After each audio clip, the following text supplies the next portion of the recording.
Alerte coronavirus. Attention, attention, le coronavirus se transmet très facilement et fait des ravages. Pour l'éviter, le port du masque de protection est obligatoire en tout lieu. Dans l'administration publique ou privée, dans les réunions, les rencontres, dans les marchés, les magasins, les boutiques et lors des déplacements, le port du masque est obligatoire. Même dans les lieux privés, dès lors que l'on n'est pas seul, le masque doit être le fidèle compagnon. Mais attention, le port de masque de protection ne dispense nullement d'appliquer les autres mesures de prévention, notamment le lavage des mains à l'eau et au savon et l'observance de la distance de sécurité sanitaire d'au moins 1 mètre entre personnes. Enfin, s'abstenir de porter des gants en vue du lavage régulier des mains à l'eau et au savon ou de l'application de gel hydroalcoolique. Pour tout savoir sur l'épidémie du coronavirus au Bénin, rendez-vous sur le site web www.gouv.bj/coronavirus. Ceci est un message du gouvernement de la République du Bénin. Mesdames, Messieurs, bonsoir. Merci de votre fidélité. Voici le sommaire de ce 20h. Riposte contre la Covid-19 au Bénin, la Turquie vient d'apporter une contribution à notre pays à travers un geste financier. La remise d'un chèque de 40 000 € s'est déroulée au ministère des Affaires étrangères à Cotonou. Lancement du système national statistique et agricole du Bénin, la finalité de l'opération est de permettre au secteur agricole d'avoir une base de données fiable en vue de booster la production. Et puis le comité national olympique et sportif distingue les fédérations les plus performantes. C'est au détour d'un gala à Cotonou. Au total, 28 fédérations ont été identifiées par le comité olympique.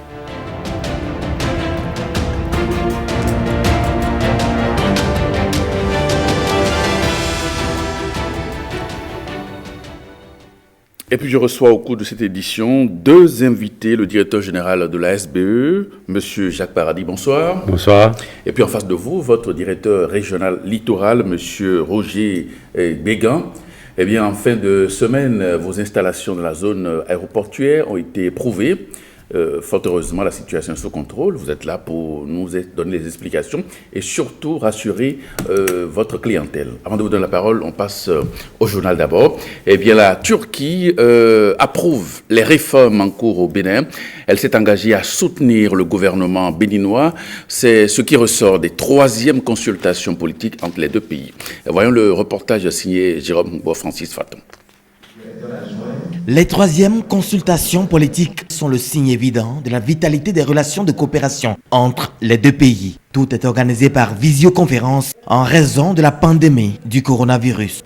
Les présentes consultations politiques, organisées 3 années après les dernières à Cotonou, nous permettront donc de faire un point sur l'état des lieux de notre coopération, dont l'ambition constante est de se renforcer et de se dynamiser.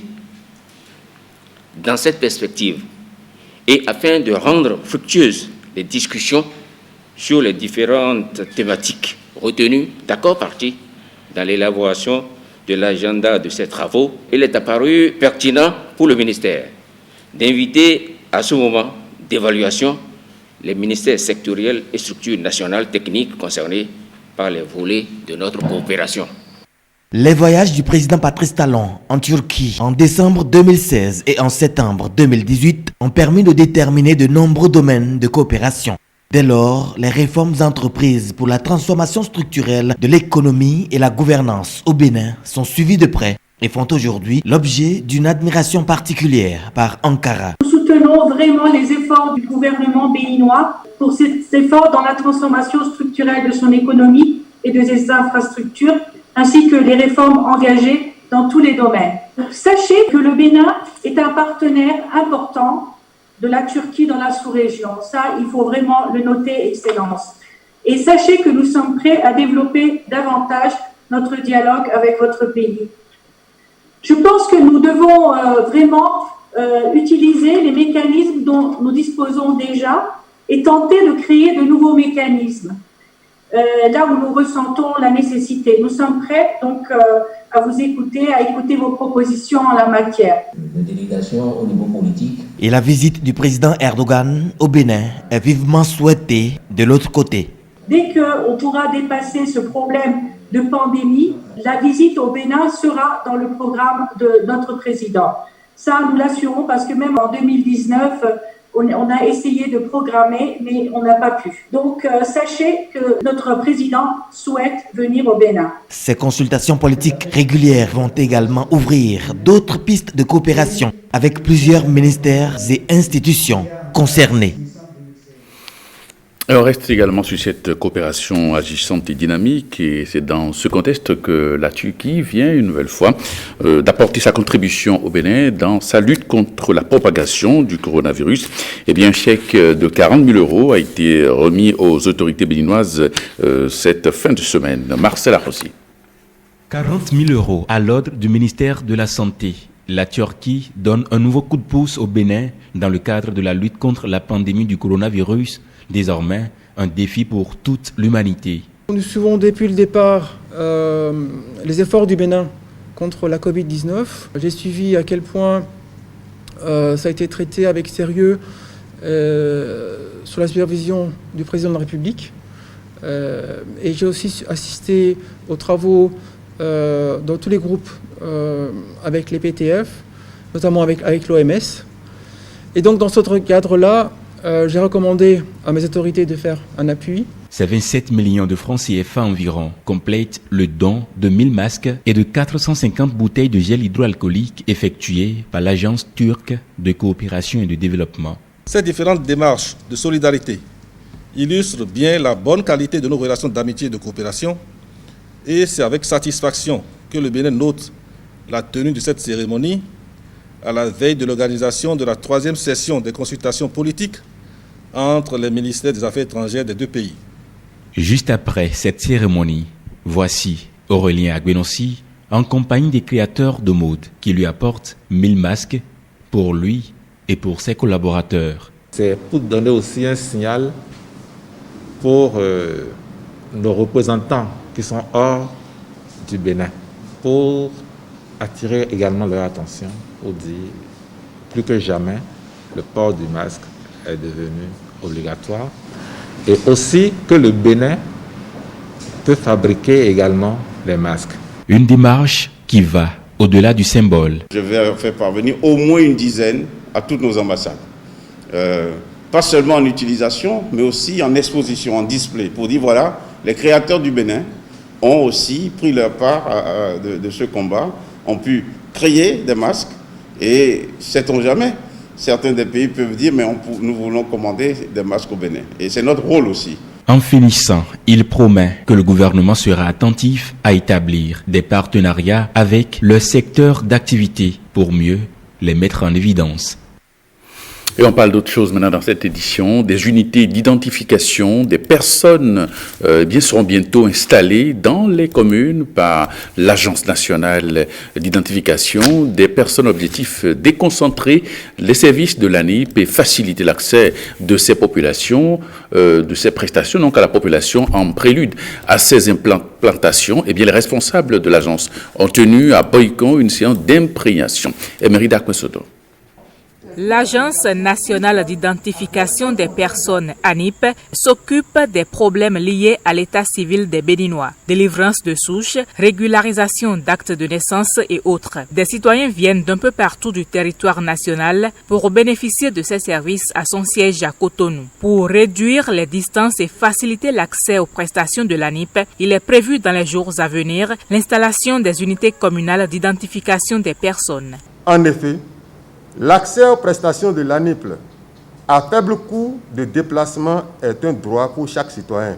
L'ANIP attire au quotidien environ 500 demandeurs de ces services en provenance d'horizons divers. La déconcentration de l'ANIP permettra de la rapprocher davantage de nos compatriotes et d'apporter ainsi une réponse aux difficultés qu'éprouvent certaines catégories de personnes à accéder à ces services pour des raisons liées au coût de déplacement. Nous avons constaté dans le rang de ceux-là qui viennent à Cotonou que beaucoup quittent l'intérieur du pays. Alors qu'est-ce qu'il faut faire?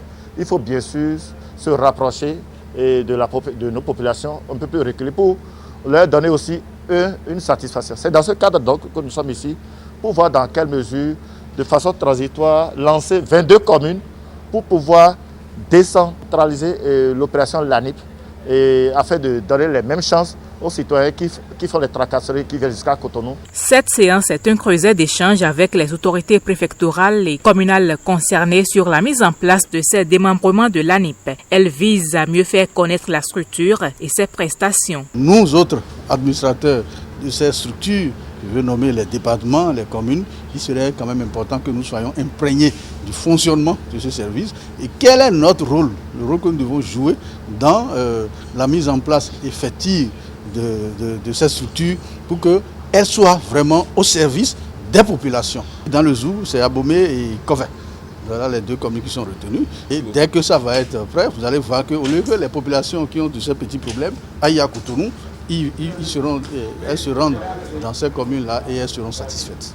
Les 22 communes sélectionnées ne sont qu'un début du processus de décentralisation de l'ANIP. Il est prévu dans le long terme, selon les responsables, une installation des agences d'identification des personnes dans toutes les communes du Bénin. Et puis vous avez fait le constat ces derniers jours, Cotonou et ses environs sont fortement arrosés. Alors ces derniers jours, conséquence, on observe une importante stagnation d'eau à Cotonou et dans ses environs. Alors Placide Clédio, climatologue enseignant à l'université d'Abomey-Calavi, nous apporte des clarifications sur ce phénomène. Il a été interrogé par William Tchoki. Souvent entre mai et juin, vous avez ce qu'on appelle la pluie de 3 jours. Donc il pleut 3 jours et 3 nuits. Et en Fongbe, on appelle Rekoudiatome. Chaque année, ça se produit. Ce n'est pas que c'est une anomalie ce qui s'est passé maintenant. Chaque année, nous avons la période de 3 jours, 3 nuits qui se produit. Donc c'est normal au niveau de la saison. Et c'est lorsqu'on finit cette période-là, les pluies diminuent d'intensité jusqu'en en mi-juillet où il y a eu récession pluviométrique. Donc cette forme de pluviométrie disparaît, il laisse place maintenant à des fines gouttelettes qu'on appelle eaux, les fines gouttelettes que nous avons au mois d'août. Et ça permet de faire d'autres cultures et on recommence avec la saison en septembre. Donc c'est tout à fait normal. Donc l'intensité qu'on a eue cette année, qu'est-ce qui fait que tout le monde crie? C'est parce qu'il y a eu des aménagements. Partout où vous avez eu des surplus d'inondations, je vais vous donner les exemples, vous allez voir que c'est les aménagements qui sont à l'origine. Je commence à partir du campus de l'université d'Abomey-Calavi. Il y a eu au niveau de l'amphi Idriss Déby et de l'amphi UEMOA d'accumulation d'eau jusqu'à ce que ça atteigne même 50 cm de hauteur. En réalité, c'est que c'est des ouvrages qui sont réalisés derrière la clôture de l'université. La voie qui quitte Zobadja vers le lac Nokwe, cette voie est en réaménagement par les Chinois. Et ils ont réalisé des caniveaux qui quittent évidemment Zobadja pour le lac Nokwe. Ces caniveaux-là sont parallèles à la voie. Mais alors que l'eau est perpendiculaire, l'eau circule perpendiculairement à ces caniveaux-là. Donc ça a été bloqué. Donc l'eau n'a pas d'issue pour pouvoir couler dans ces caniveaux-là. Donc c'est pourquoi on a eu ce problème-là. Et déjà, nous avons fait diligence à ce que les Chinois puissent se rapprocher de l'université pour qu'on puisse voir dans quelle mesure nous allons construire nos caniveaux pour pouvoir drainer nos eaux dans ces caniveaux centrales qu'ils sont en train de construire.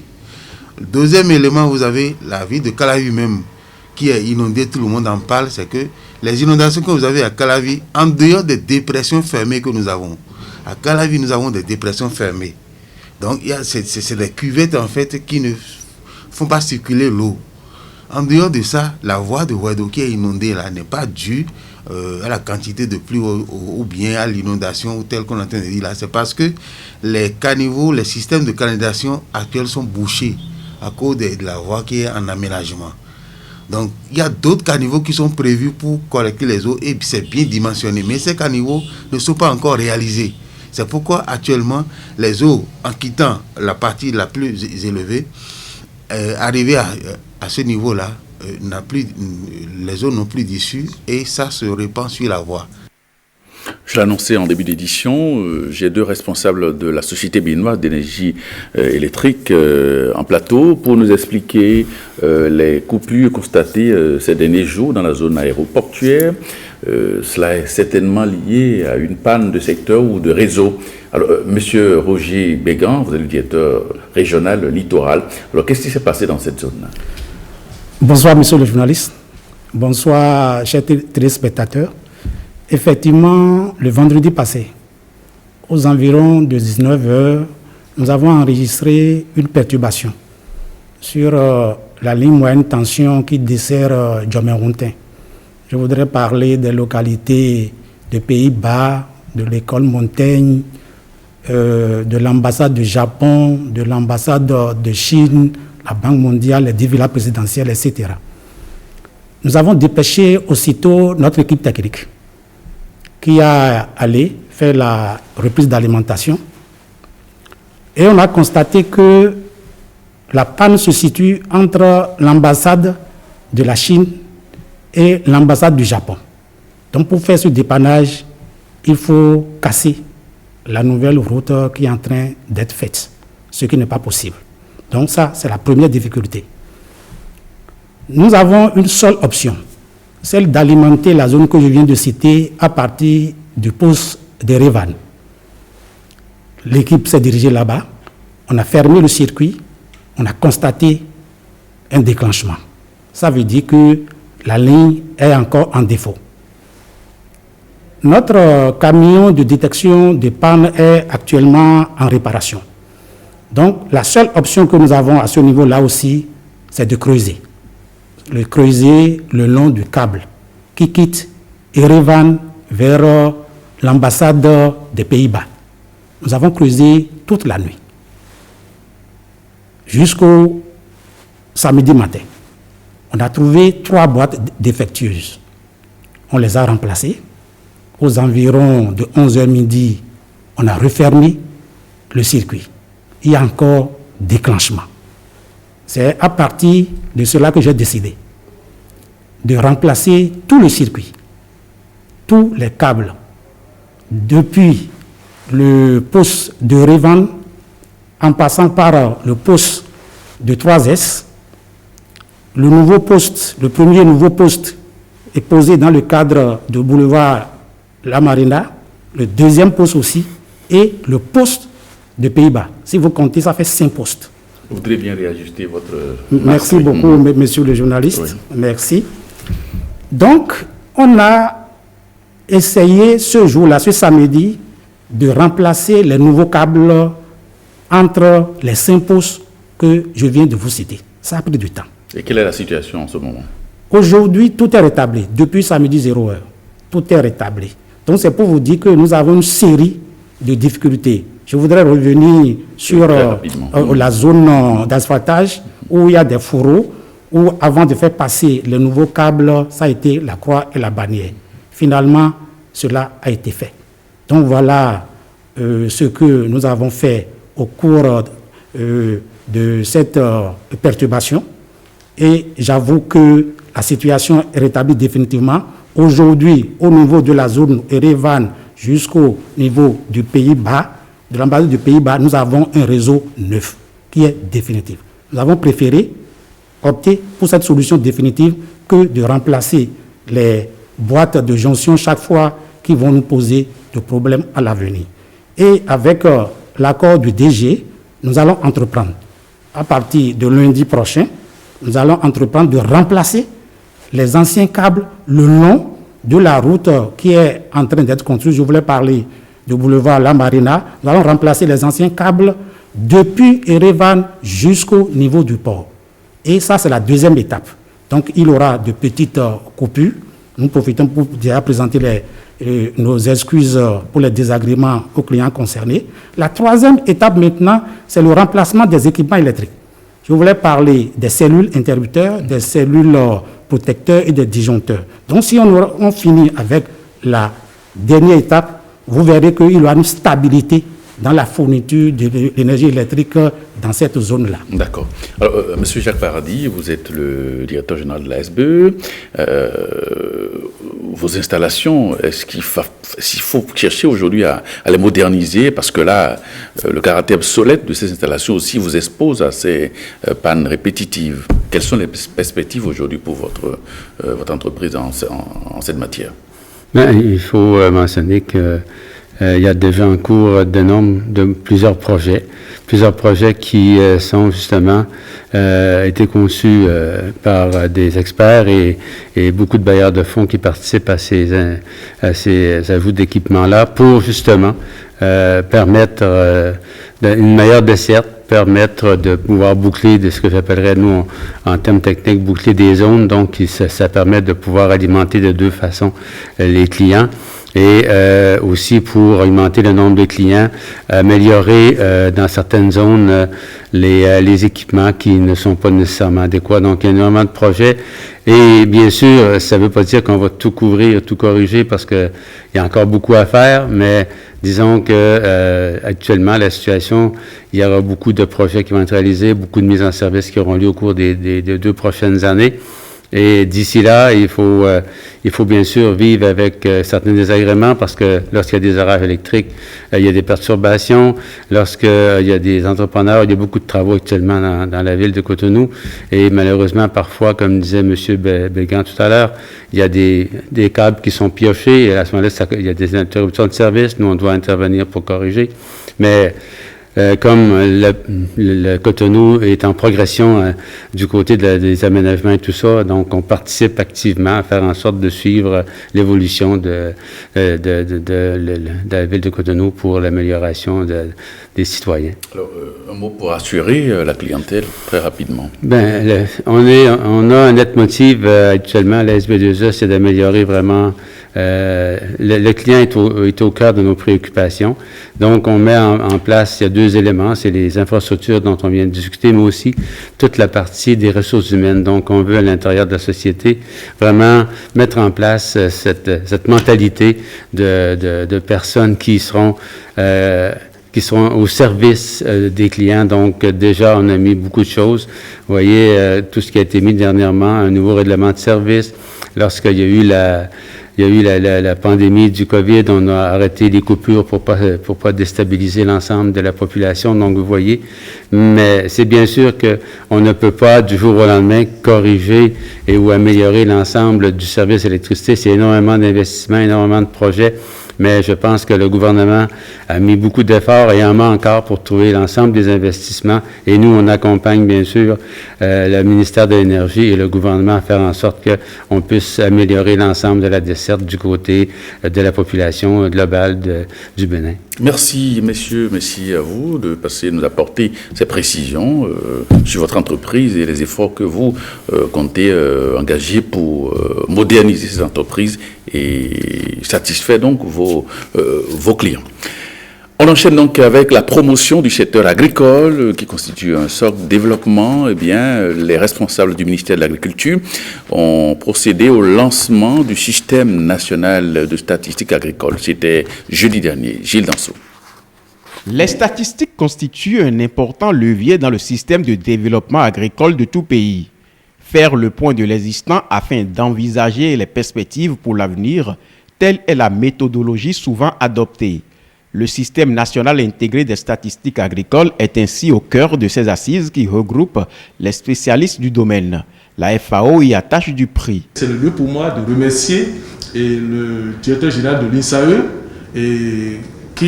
à qui la FAO adresse régulièrement les requêtes pour avoir toutes les données de production agricole, de production animale et autres.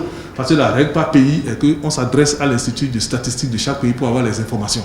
Donc, ce sont ces informations qui sont agrégées au niveau mondial et publiées et tous les 2 ans par la FAO. La direction des statistiques agricoles et l'Institut national des statistiques et de l'analyse économique INSAE mutualisent les efforts pour aboutir à cet objectif afin d'avoir une vision assez claire des potentialités agricoles du Bénin à travers des études scientifiques. À travers cette réforme, nous attendons beaucoup de choses, notamment l'amélioration de la qualité, la disponibilité à temps, la pertinence des informations produites par notre système statistique. Le travail qui est fait ici aujourd'hui nous permettra d'avoir un pas important dans ce que nous sommes en train de réaliser et de permettre à chacun de nous d'être fier de ce qui sortira désormais de notre pays comme statistique agricole. En somme, renforcer le système de collecte des données agricoles et le ministère en charge de l'agriculture accompagne l'initiative. L'Assemblée générale de ce jour, la première depuis bien longtemps, est organisée autour du thème renforcement de la coordination des activités de production des statistiques agricoles pour mieux rendre compte des effets des réformes dans le secteur agricole. Il nous revient alors, lors de ces travaux, de formuler une stratégie claire et à cet effet, de nous pencher sur la problématique du financement de ces activités et le renforcement des capacités des acteurs décentralisés. S'agissant du financement, plusieurs schémas sont à envisager pour mobiliser les ressources, tant au niveau de l'État qu'au niveau des acteurs non étatiques. Le gouvernement a donné l'exemple en finançant intégralement la mise en œuvre du module de base et des modules complémentaires de recensement national de l'agriculture, car il s'agissait bel et bien d'une activité de souveraineté nationale. Le tout converge vers le développement des statistiques liées au secteur agricole. Et puis, nous allons parler maintenant du sport avec le Comité national sportif olympique qui a distingué les meilleures fédérations cette semaine, c'était ce week-end. La cérémonie s'est déroulée à Cotonou. Robert Edor Copin. Elles sont 3 parmi les 28 fédérations membres du Comité national olympique et sportif béninois à être distinguées. Ces fédérations ont répondu aux attentes du jury qui a diagnostiqué le travail de chaque fédération afin de révéler les satisfactions et insuffisances. Le premier palier a connu une innovation, celle de la conception d'un outil managérial inédit appelé Assiette fédérale identitaire AFI, constitué d'un questionnaire qui couvre différents domaines d'action stratégique. C'est donc les renseignements fournis en réponse aux différentes questions de préoccupation managériale et de bonne gouvernance qui ont été soumis à l'appréciation du jury mis en place, dont les conclusions des travaux ont révélé les grandes tendances sur lesquelles nous n'avons pas besoin de revenir, mais qui interpellent à plus d'un titre les acteurs à différents niveaux de toute la chaîne de développement sportif. Les récompenses constituées de médailles et de chèques sont décernés aux lauréats. Le bronze revient à la Fédération béninoise de karaté, dirigée par Roch Kenom, l'argent à la Fédération béninoise d'athlétisme de Viérin-des-Gants et l'or à la Fédération béninoise de handball. Cette médaille est dédiée à toute la famille de la Fédération béninoise de handball, surtout aux athlètes et à mes aînés. Comprenez bien que c'est une lourde responsabilité qu'on me confie parce que médailler d'or, ça veut dire que tu dois tout faire pour ne pas reculer. Il faut évoluer. Et s'il y a autre médaille, plus que l'or, il faut l'avoir. Nous, membres de la fédération, nous avons joué notre partition, mais c'est les athlètes qui méritent. Et c'est le moment de leur demander de respecter les consignes en ce qui concerne les mesures de protection contre le coronavirus. On ne peut pas promouvoir les belles performances de nos athlètes sans les encourager, sans les motiver. Et vous devez avoir remarqué qu'après la première édition du Gala des champions, sportifs, athlètes nous ont ramené de belles médailles. Cela montre que nous avons le potentiel et qu'il faille un tantinet continuer à encourager nos sportifs. Mesdames et messieurs les acteurs des fédérations, je voudrais, au nom du ministre Omeki, vous réaffirmer son engagement à continuer à vous accompagner pour que notre pays puisse véritablement se révéler à nous-mêmes, à l'Afrique, au monde entier, d'abord par le sport. Cette première édition du Gala des fédérations membres du Comité national olympique et sportif béninois se referme avec l'élaboration de nouvelles perspectives, dont l'aboutissement du diagnostic des maux qui entraveraient le développement du sport béninois. Et retour sur la célébration de la fête de la musique avec cette séquence qui nous vient de Porte-Nouveau. Patrick Josso.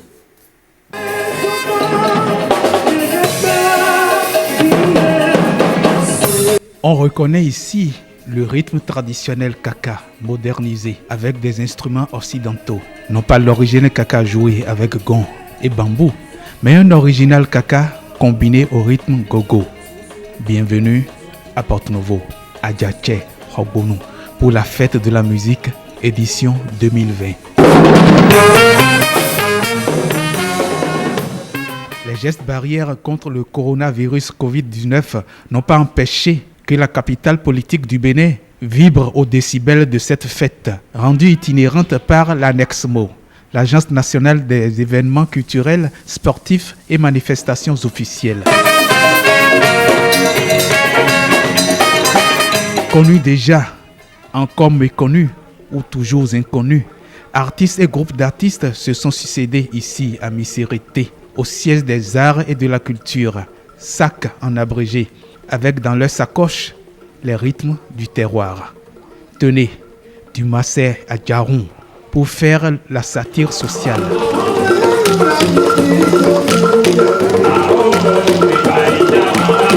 Du Massé Goron, pour magnifier le chef de l'État dans ses œuvres et réformes.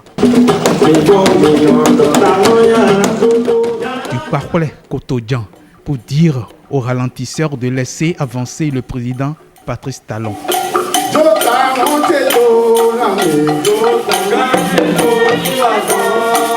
Et pour montrer qu'aux âmes bien nées à Porte-Nouveau, la valeur du rythme n'attend point le nombre des années. Ici, c'est une voix enfantine qui sert de lead vocal.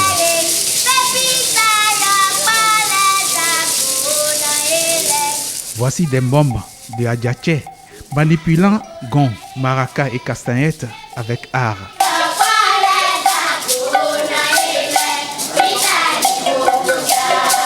Voilà des gosses de Hogbonou maniant tambour et tam-tam avec dextérité.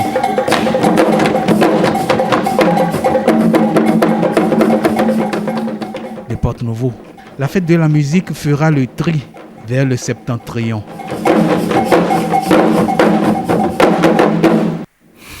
Eh bien, ce journal se refait. Merci de votre attention. À 23h30, vous aurez dans ce studio Rachida Biomama pour le JT Soir. Merci et à très bientôt.